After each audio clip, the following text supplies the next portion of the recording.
Hello everyone, how are you all? Welcome to the another lesson, another video.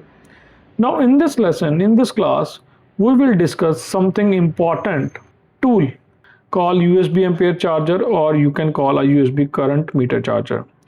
All have you seen this tool in your tables? If you are a beginner, if you do not have this type of the tools, I strongly recommend you must buy this tool. First of all, this is in a budget tool, right? Not an expensive one, and it will comes in a multiple brands like Mechanic, Relife, Sunshine. There are many brands. Buy this tool because this tool help you a lot while the diagnosis. In this video, I'll share with you some readings, right? According to the readings, the assumption create which side we have to work or start the work, and it will help you a lot. And this is the basic requirement of every technician. That's why almost every technician, you have seen almost every technician on a working table, this tool. Now this tool is a most important diagnostic tool. So every technician, especially when you deal with the dead phones, not turning on, you can call not turning on, no booting, also related to the charging. How this tool help us? For example, with the help of this tool, let's say a dead phone come to you, right? Or not turning on, not booting. So according to the reading, we had assumption it's a power section fault, right? A CPU, MMC related faults. Also, if you look at the charging, according to the reading, we have assumption it's a slow charge related fault or a fake charging related fault. According to the reading, we will diagnose further. I hope you get my point. Let me clear this. Now before I explain you about this tool, one important rule, right? Never depend on a single tool.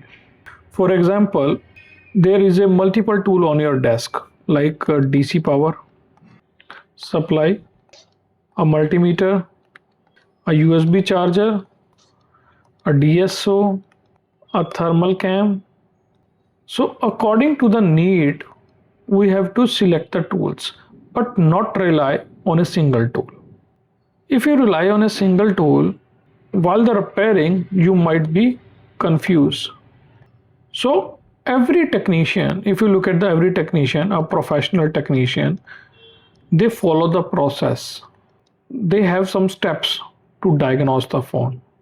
Whenever a phone come to us, right, like in a dead condition, for example, a dead phone, not turning on, not booting, how we diagnose in front of the customer? Let me give you an example. Let me clear this. So first point, whenever a phone comes to you, our first point is the history. History means ask the customer about the phone history.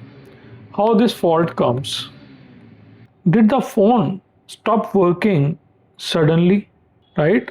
Call suddenly stop working. Or it will already give you some hints before this condition like hang, lagging while using a lagging, or heating issues. Also any water logging, any physical damage means a drop down case.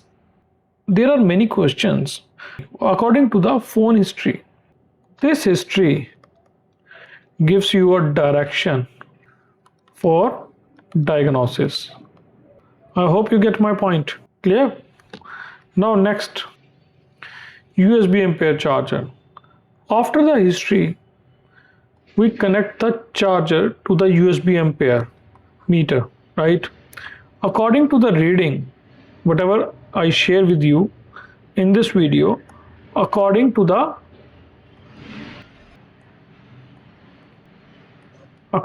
reading, we will go further. That means the history gives us some clue. The USB charger, according to the reading, give us some clue. Now next, DC power supply. After two, our third step is our DC power supply. We connect the phone to the DC power supply. Now the DC power supply also gives us some reading. According to the reading, we will work, or you can say we assume on this section there is a fault, maybe like on a power section, a CPU section, MMC section, according to the DC power supply reading. Clear? Now next, after this, we open the motherboard under the microscope and we test a physical inspection. With your eyes under the microscope, check the motherboard. Any damage? Someone already work on this motherboard? Any motherboard bend? A physical damage? Right? So through this, you also get some idea. Step 1 gives you some assumption. Step 2 gives you some clues. 3 also. 4 also. Now the next, step number 5, a multimeter. After this 4 steps, on a 5th step, we test some important lines like a VBAT on a battery connector, a VPH, a buck lines, some major lines, right?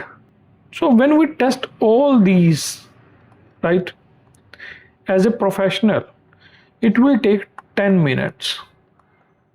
But 70 to 80% phones, it will give the direction, where to start the work, on which direction.